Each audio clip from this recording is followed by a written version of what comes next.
আসসালামু আলাইকুম। আজকে হচ্ছে রোববার, মালয়েশিয়াতে সাপ্তাহিক ছুটি এবং কি তার পাশাপাশি আজকে একটা হলিডে আছে। তো এই অনেক মানুষ কিন্তু বিভিন্ন মার্কেটে গেছে।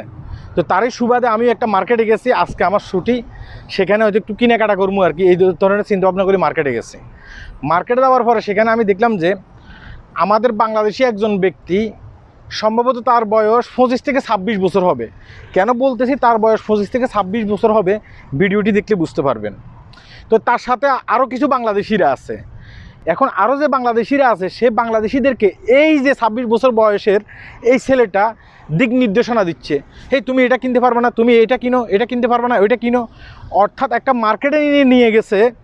ওই যে 4 থেকে 5 জন ব্যক্তি আসে, 4 থেকে 5 জন ব্যক্তিকে মানে কেনাকাটা করে দেওয়ার জন্য তারা ফ্যান ট্যান কিনবে আর কি। এই যে 25 থেকে 26 বছর যে ছেলেটার যার বয়স, আমি যার কথা বলতেছি, তার চেয়ে আরও অনেক বেশি বয়স হবে ওই লোকগুলার। মানে আমার কাছে মনে হয়েছে কিছু কিছু লোক আছে মানে ওই ছেলেটার বাবার বয়সই হবে সম্ভবত, ঠিক আছে। তাদেরকে মানে তুমি করে ব্যবহার করতেছে এবং কি আচার আচরণ খারাপ করে ব্যবহার করতেছে। এটা বলতেছি এটা লও, ওইটা কেন লচ্ছ, এভাবে কথা বলতেছে।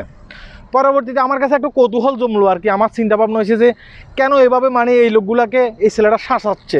একটা লোককে জিজ্ঞাসা করি, তখন একটা লোককে আমি আড়ালে এনে জিজ্ঞাসা করছি যে ভাই আপনাদের কি হয়, এই লোকটা এভাবে শাসাচ্ছে কেন? বলতেছে ভাই আমরা এক জায়গায় কাজ করতাম, সেখানে আমাদের কাজ চলে গেছে, চলে যাওয়ার পরে আমরা এখন কুয়ালালামপুরে আসছি এখানে কাজ করব। তো সেখানেও আমাদের সুপারভাইজার ছিল এই লোকটা, এখানে আসার পরে সুপারভাইজার, এখন ওখানে আমরা ফ্যান ট্যান সব কিছু রেখে চলে আসছি। হ্যাঁ, এখন এইখানে দেখা গেছে কি আমাদের যে কোম্পানি আছে না, কোম্পানি একে বলতেছে আমাদেরকে ফ্যান ট্যান কিনে দেওয়ার জন্য কোম্পানি এর কাছে টাকা দিছে। এখন এই কাজগুলো করতেছে, সবসময় আমাদের সাথে এই ধরনের আচার আচরণ করে, আমাদেরকে এভাবে শাসায়। কে বলতেছে? ও তাদের ভিতরে একজন লোক আমাকে বলতেছে। তো আমার কাছে জিনিসটা খুবই খারাপ লাগছে। মানে কিছু কিছু কোম্পানির ভিতরে যদি কোম্পানির হয়তো দেখা গেছে কি ম্যানেজার একজন ব্যক্তিকে সুপারভাইজার দেয়, সেই লোকটা যদি বাংলাদেশি হয়, সে সুপারভাইজারের দায়িত্ব নেওয়া মানে কি জানেন? সে নিজে মনে করে যে নিজে অনেক কিছু, নিজে মালয়েশিয়ার সরকার, মালয়েশিয়ান গভর্নমেন্ট, ওই কোম্পানির সিইও, সে নিজেকে এরকম কিছু একটা মনে করে। তার আশপাশে যেসব বাঙালি ভাই ব্রাদার আছে, তার বাপের বয়সীও থাকতে পারে কিংবা তার চাচার বয়সীও থাকতে পারে, তাদেরকে এই ছেলেটা মূল্যায়ন অনেক ক্ষেত্রে করে না।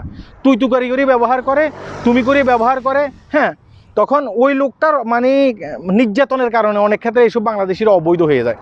এই ধরনের অনেক কিন্তু কেস আছে বাংলাদেশের। দেখা গেছে কি সুপারভাইজারের কারণে সুপারভাইজার প্রতিনিয়ত মানে কোম্পানির যে বসগুলো আছে, বসগুলোর কাছে ফিন মারার কারণে অনেক ক্ষেত্রে দেখা গেছে কি তারা কিন্তু মানে ঠিকমতো টাকা পয়সা পায় না। টাকা পয়সা না পাওয়ার কারণে অনেক ক্ষেত্রে তারা অবৈধ হয়ে যায় এই লোকগুলোর কারণে। আমি আপনাদেরকে বলতেছি, দেখেন ভাই, এই যে আপনি যে ফিন মারতেছেন, অনেক কিছু করতেছেন, একটা লোকের বেতন আটকিয়ে দিচ্ছেন এবং কি তার সাথে অনেক ক্ষেত্রে খারাপ ব্যবহার করতেছেন। হ্যাঁ, এই যে কাজগুলো করতেছেন, এই কথাগুলো কিন্তু সে মনে রেখে দেবে, কারণ সে একজন আপনার বাংলাদেশি ভাই। আপনি যদি কখনও কোথাও বিপদ আপদে পড়েন, অনেক ক্ষেত্রে সেই লোকটি যাবে না আপনাকে মানে ছুটানোর জন্য, আপনাকে বাঁচানোর জন্য। আপনার বাংলাদেশি ওই ভাইটা কেন যাবে না? কারণ আপনার এই ধরনের আচার আচরণের কারণে। তো আমি বলতেছি ভাই এগুলো বাদ দিয়ে দেন, ঠিক আছে? বাংলাদেশি ভাই ব্রাদার এক জায়গায় থাকেন, হ্যাঁ, একটু সম্মান দিয়ে কথা বলবেন। আপনি সুপারভাইজার হয়েছেন, কী হয়েছে? সেই লোকটার বয়স অনেক ক্ষেত্রে আপনার থেকে অনেক বেশি হতে পারে, তাকে সম্মান দিবেন। তাকে সম্মান দিলে আপনি নিজেও সম্মান পাবেন। একটা সময় দেখা গেছে কি আপনি বিছনায় আপনি কাতরাবেন জ্বরে, অনেক ক্ষেত্রে সেই কোম্পানির সিইও ম্যানেজার আপনাকে দেখার জন্য আসবে না। আপনার পাশের বাড়ির যে লোকটি আছে আপনার সাথে কাজ করে, হ্যাঁ, সেই লোকটি আপনাকে দেখবে, আপনার তত্ত্বাবধান করবে। এই কাজগুলো কেন করতেছেন? হ্যাঁ, এগুলো সম্পূর্ণ অন্যায়, ঠিক আছে? এই কাজগুলো করা বাদ দিয়ে দেন। হ্যাঁ, মানুষকে মানুষের মতো জানার চেষ্টা করেন। তার চেয়ে বড় কথা হচ্ছে সে একজন আপনার বাংলাদেশি ভাই। আল্লাহ হাফেজ।